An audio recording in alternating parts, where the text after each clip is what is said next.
I'm not sure if you guys can recall. Listen to this. That feeling you had on the night of Tuesday, November 8th, 2016. Erections. I stood over my kid's bed, and I wept. As I do. And I wept.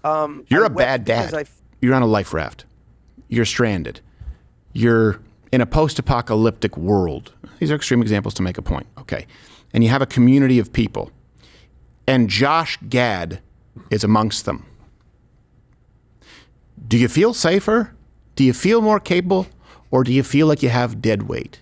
Last night, and I wish that we had been the first people, but this is going to be the funniest example. Yes.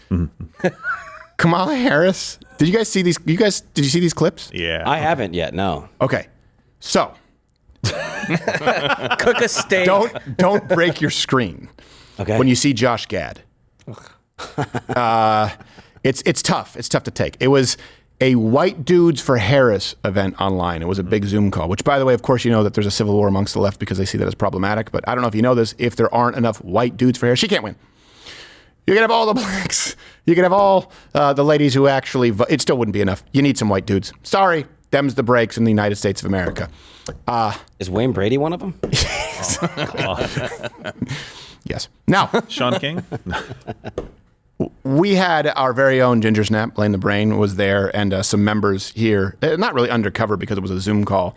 But I think the main takeaway is not only are they tone deaf, but the elitism that you see on display is kind of scary, but it's mostly hilarious. Here are some highlights. What a variety of whiteness we have here. We got the dude, we got Pete. It's like a rainbow of beige. I'm not sure if you guys can recall. Listen to this. That feeling you had on the night of Tuesday, November 8th, 2016. Erections. I stood over my kid's bed, and I wept. As I do. And I wept. You're a bad dad. Because I felt like I let them down. But man, I am scared. You did when you cried. Of what the future over their looks beds. like. If we go like back every other day. to another Trump administration, one that truly left working construction white men behind. Kamala is carrying on her shoulders 248 years of pain, No. of agony, of hope, of frustration. I thought Obama did that. And no matter how high Aren't she parents jumps, no both matter how many immigrants? degrees she has, no matter how good her grades are, she's never good enough because they're always moving the line. She's a descendant of slave owners. She's vice president. A dolphin aficionado. And yeah. we have the Hulk. Pause. Can you rewind that just a couple of seconds? Sorry. Because he says they have Kevin Sorbo and dolphin aficionado. Just the elitism where it's like, so we're better off because we have more celebrities. Fictional characters he mentions. Yes. By the They're way. always moving the line. They have Kid Rock, Kevin Sorbo, a dolphin aficionado. And we have the Hulk, Samwise Gamgee, Luke Skywalker, and Mayor Pete. Just on this Zoom. That's pretty damn cool. Over the last few years, I've been thinking a lot about men. Penis. As a diabetic, as a gay married man with children from IVF. Men are also more free. Is he pooping? In a country where we have a president a generous assumption. Dick or dildo. Access to abortion. That is the He's going to go in the middle of free it. world. He is moving around a lot.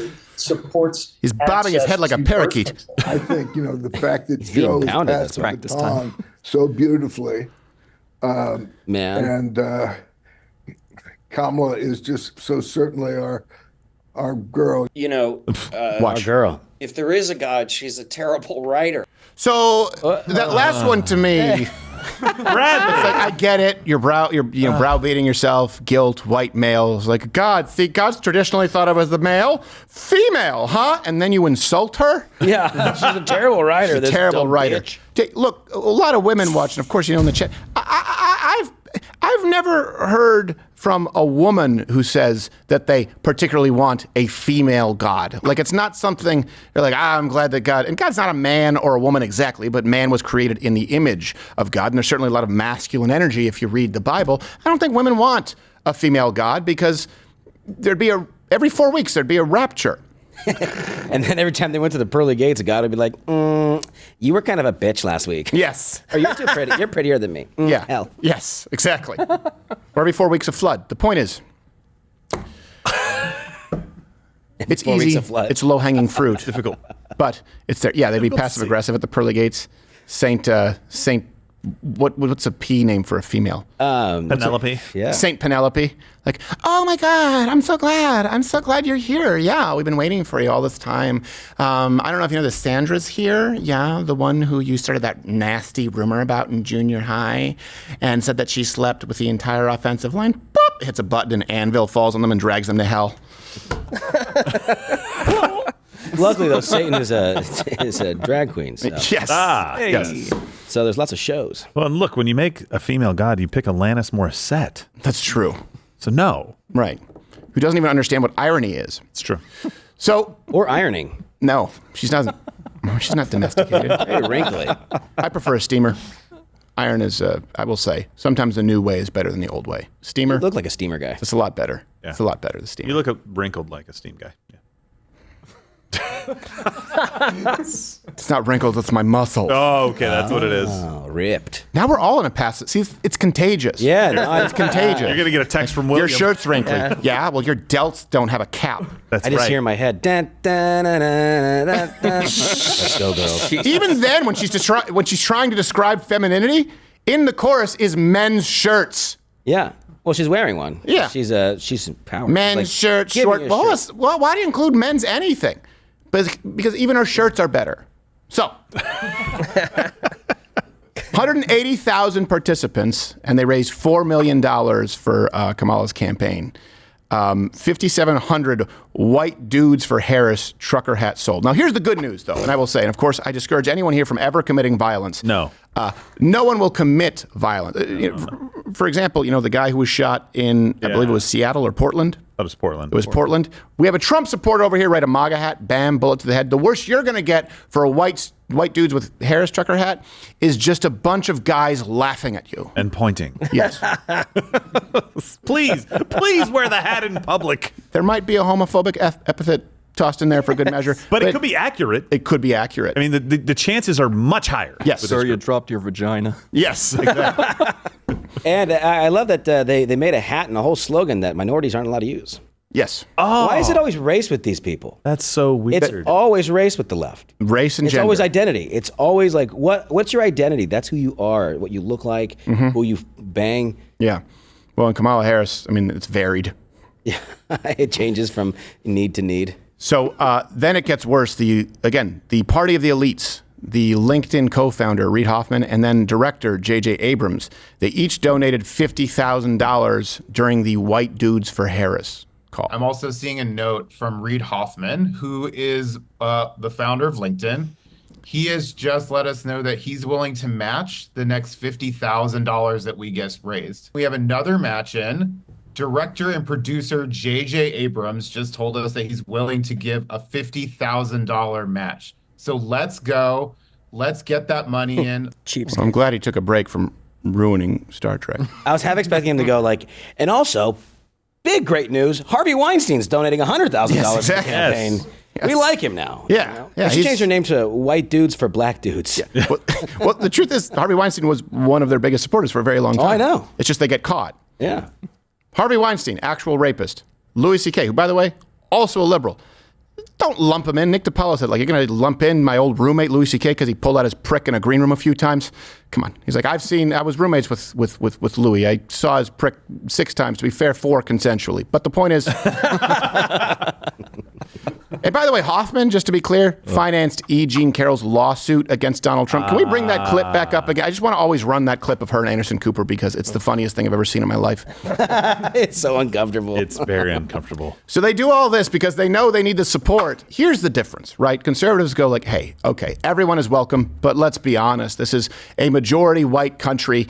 And a lot of people in this country who start businesses and are playing active roles in their community are white guys. And so we just can't exclude them, and we certainly don't want to guilt them for an immutable characteristic. We need white guys. Everyone's welcome, but we all acknowledge we need white guys as well, right? And even the women in the Republican Party go, yeah, okay. Even the black people are like, yeah, we probably do need some white motherfuckers. Right.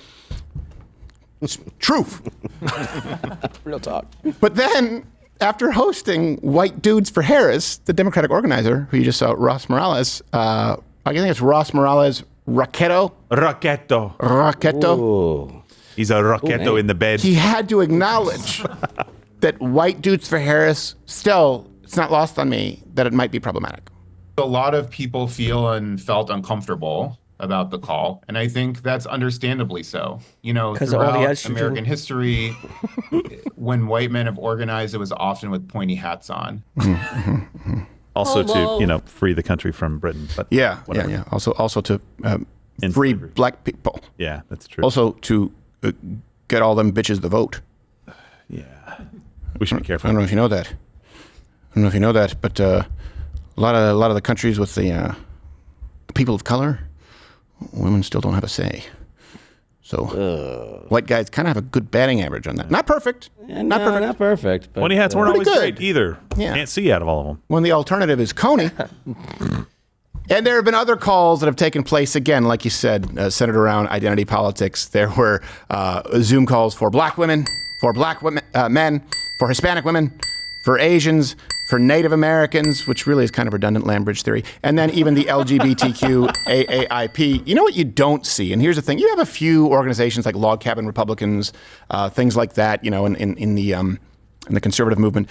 But by and large, the biggest influencers and people who actually, raise money, they're Second Amendment focused groups. They're First Amendment focused groups. They're Americans for Tax Reform focused groups. Mm-hmm. It's not based on race or gender. Typically speaking, the people who are organizers are centered around ideas.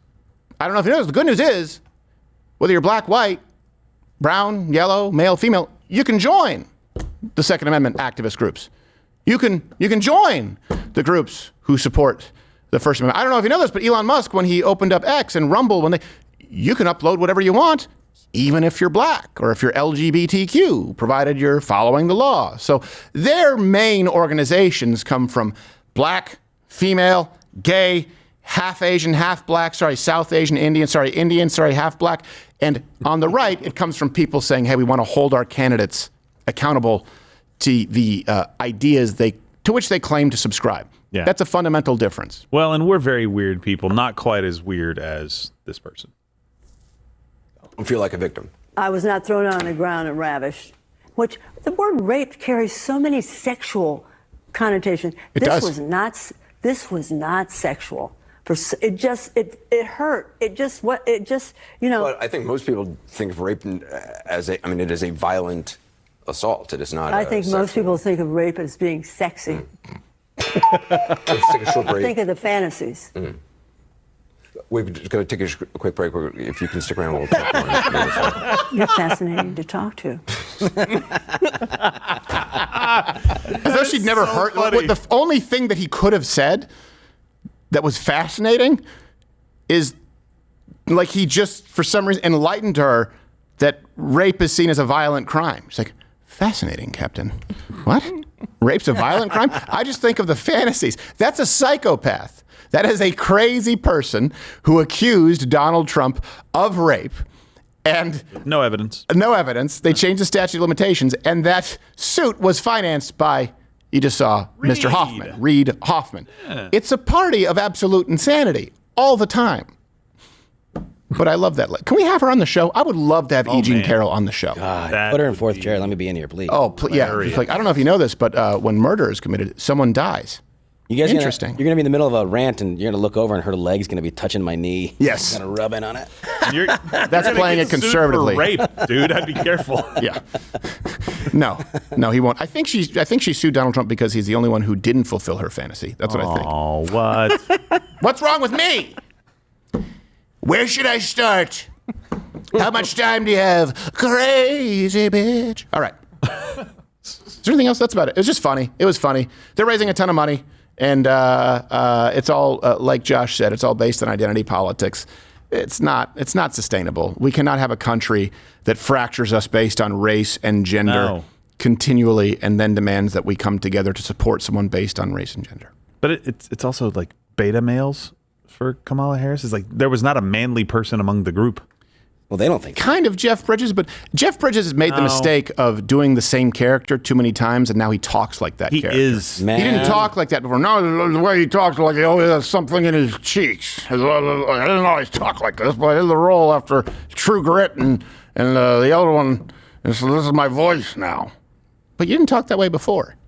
I lost myself. I can't get over it. That's got to be a lie from Josh Gad, by the way. And what a weird thing to lie about. I know. That you election night, 26, you stood over your children's bed, as you do, apparently. Mm-hmm. And cried. Wept. Wept. What a fun word. Yeah. You wept. Like he's Abraham. Yeah.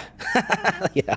He wept over his children. Like he's Christ. He was about to sacrifice one, so that's fair. He was going to eat it. Right. He wept. I like how he had such a big frame, and he was like, keep this part out. Well, he wanted to show how cool he was being outside. With his sunglasses. In summer. I believe he cried. Can we bring up that clip of Josh Gad during COVID? Remember when he was in his mansion? Guys, he was crying. He's like, this is lockdown. I feel like I'm in a prison. He said something like that. In my 10,000 square foot mansion with this 40,000 square foot backyard, I can't escape. I can't escape the thoughts that I'm the luckiest man in show business. Can't use any of my 3 cars. No.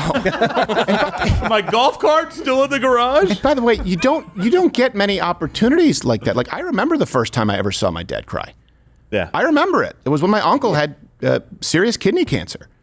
Yeah. And I remember seeing my dad cry when he found out that his dad had a stroke. I remember where I was. I remember where he was. I remember how he was crying. I remember why he was crying. I remember how my mom was consoling him. It was very impactful. And I remember them telling me, men do cry. It's okay. Sometimes men cry. You don't cry all the time because then people won't understand that it matters. These were big moments. These were big moments. They were meaningful moments that opened the door for me to understand and be taught what it is to be a man. Be emotionally tough. Yeah. I mean, that's not the word most people would use, but to be emotionally tough. I saw my dad cry one time also. They pulled me out of school. My grandma died. His mom had died. They pulled me out of school. I was in 6th grade. Get to the car, minivan, very nice. Sliding door open. My dad put me in the car, told me that his mom died, and I saw one tear. He's wearing sunglasses. Yeah. He couldn't even let me see it. I saw one tear fall down. That's it. Yeah. Close the door. We're going. Yeah. That's it.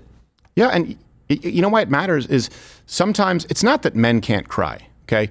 I don't believe that men shouldn't be able to have intimate relationships with other men without people being accused of it being sexual. Men have always had those types of relationships. They're all throughout the Bible. And if you look at that's why they tried to say Abraham Lincoln was gay at one point, because he had unbelievably close relationships. There's nothing wrong with that. And unfortunately, men tend to fear it because for the party that's so tolerant, the left is so quick to weaponize sexuality.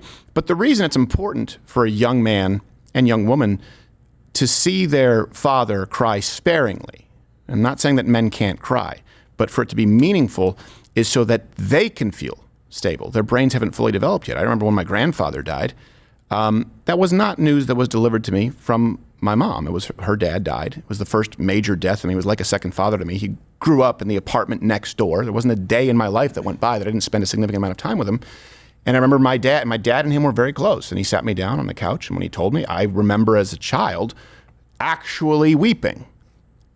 And he was there to comfort me. And maybe he shed a tear, maybe he didn't, but it was very clear that he was there for me, that he was going to be stable because I wasn't capable of it.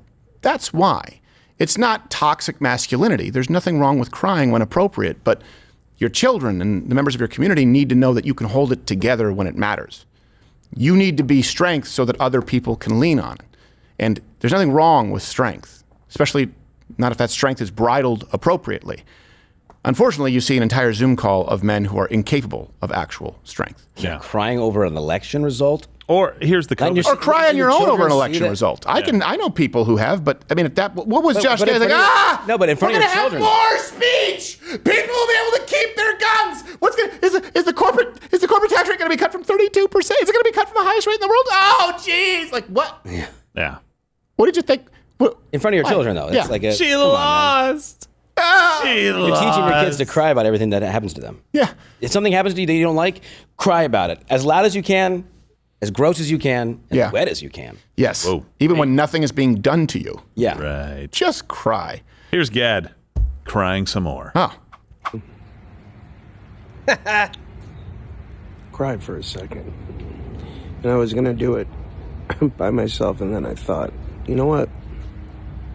It's important for everybody to understand that we're all going through so much uncertainty right now. Turns out he's fine. We're going to get through it. And it's hard, and I'm looks like you're well fed. I hate seeing our kids deprived of their normal lifestyles and not being able to understand your policies deprive them. Why all of this is happening so quickly. Because but I'm of also you. emotional because of all of the incredible things that so many What of are you the out comments? there are doing. Almost 2 years later, and I'm still wondering why he looks like And he's I wearing a know life it's a jacket. struggle right now for so many people.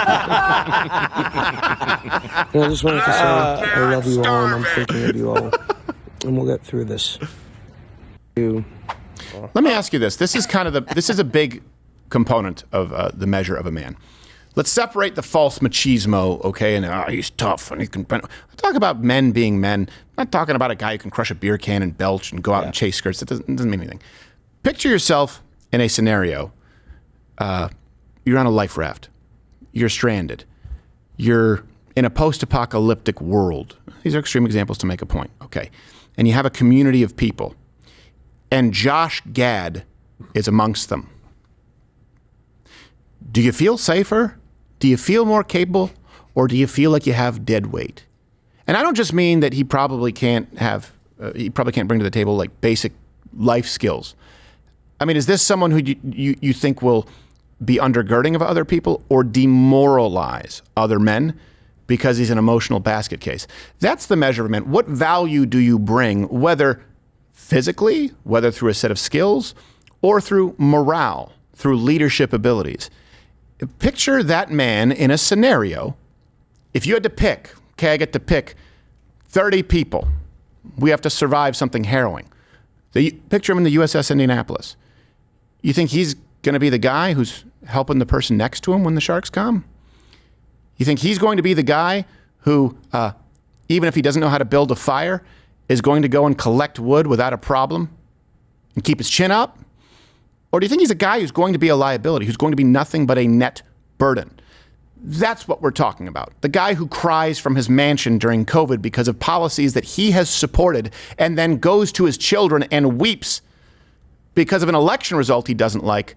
That's not a man who's a pillar of his community. That's a man who's a drain on his community. Watch Louder with Crowder live Monday through Thursday, 10 a.m. Eastern.